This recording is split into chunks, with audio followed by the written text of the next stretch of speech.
What's going on, guys? The Competitor here, back again with a topic video. I just wanted to apologize, first for the sparse uploads and lack of streams lately.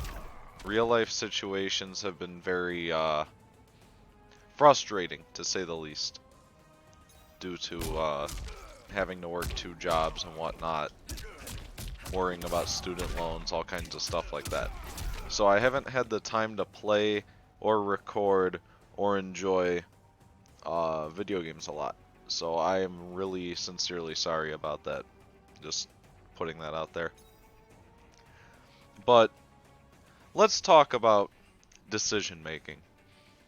Now, I feel like this is a topic that doesn't get discussed a lot by a lot of top players, yet this is what makes the difference in a lot of situations.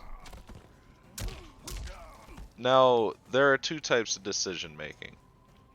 There is smart decision making, and then there is risk decision making. Now, the way you think as a player really determines on, how you make your decisions. So, let's discuss both options. Let's put a situation in. So, I'm Johnny Cage, and let's say, I have a life lead on Sub-Zero, right? Like, let's say I have a really good life lead on Sub-Zero, he's almost dead, right? Now, as the Johnny player, you gotta weigh, your options. Are you gonna try to risk, going in on Sub-Zero when you have the life lead? When he could easily just mix you, he'll walk up forward 2, walk up back 3, whatever. Or are you gonna continue to try to keep him out? Now, there are a lot of factors that go into this. It may seem like just a small micro decision, right? But you have to think about all the possibilities. So think about where you're at on the screen. Do you really want to go in on Sub-Zero right here? What if he throws you? Then that puts you in the corner. And then it's time to guess. That could be a really bad situation and you can delete your life bar like that. But then you also have to think about throwing a force ball. Are you safe from this distance? What if he reacts and slides? That corner switches as well. But how much damage will it do? Does he have the meter to meter burn it to flip sides?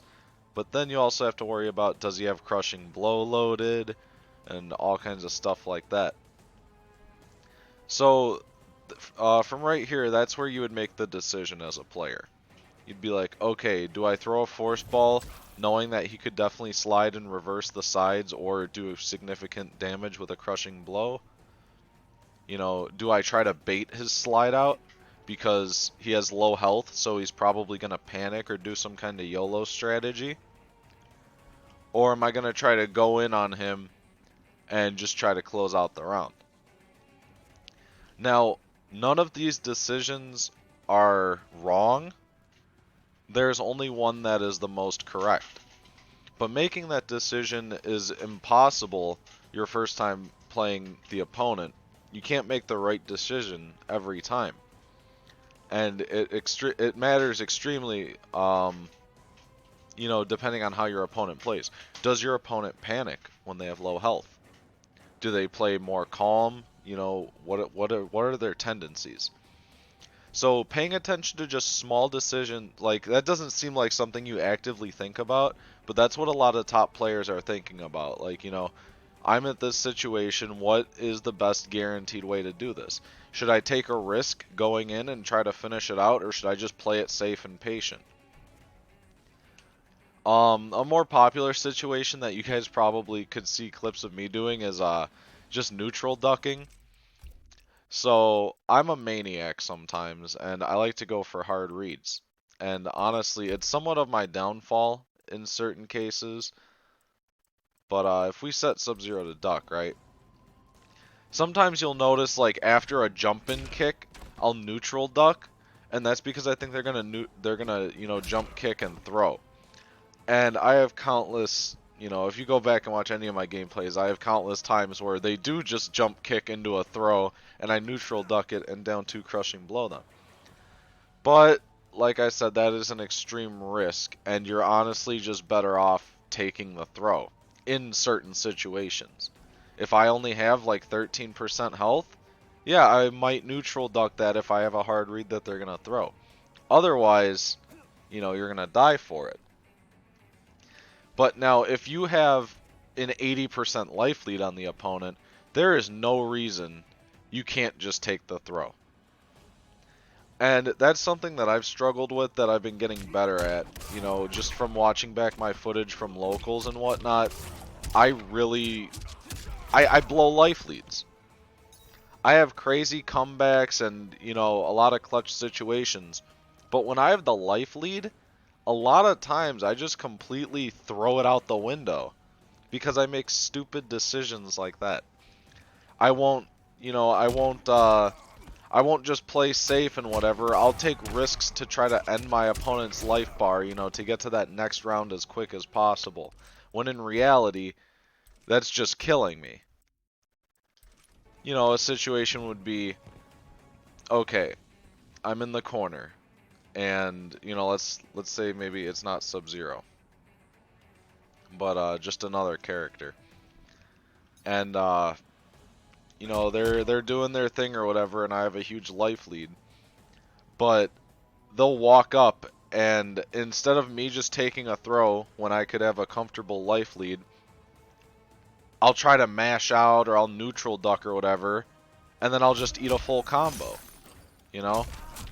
And in certain situations,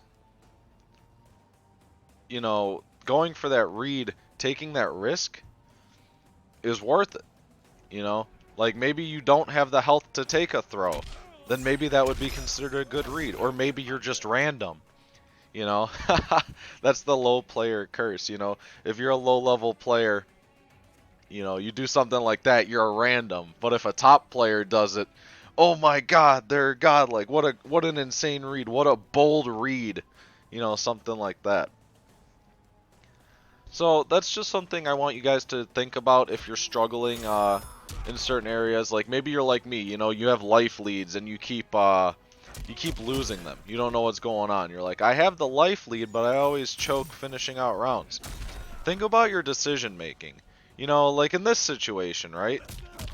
If you're Sub-Zero and you have the life lead, why would you even risk going in on Johnny Cage? He has that fatal blow cancel. Just keep zoning, play lame, you know, just make him come to you, make him do something stupid. Wait for him to throw a force ball and react and slide.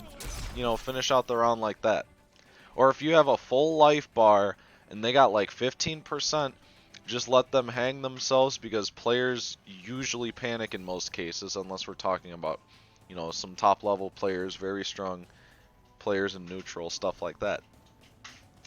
So just take the throw depending on your life. You know, you have to weigh your risks. That's the whole point of the video. So if you can take more than one throw, like if you could take like 5 throws before you die, you shouldn't risk neutral ducking trying to go for some big payoff. Because the chances are nobody's going to walk up and throw you 5 times in a row. Like, it's just, that's such a, I don't know, that's such a bold thing to do. But then again, it's all about reading your opponent.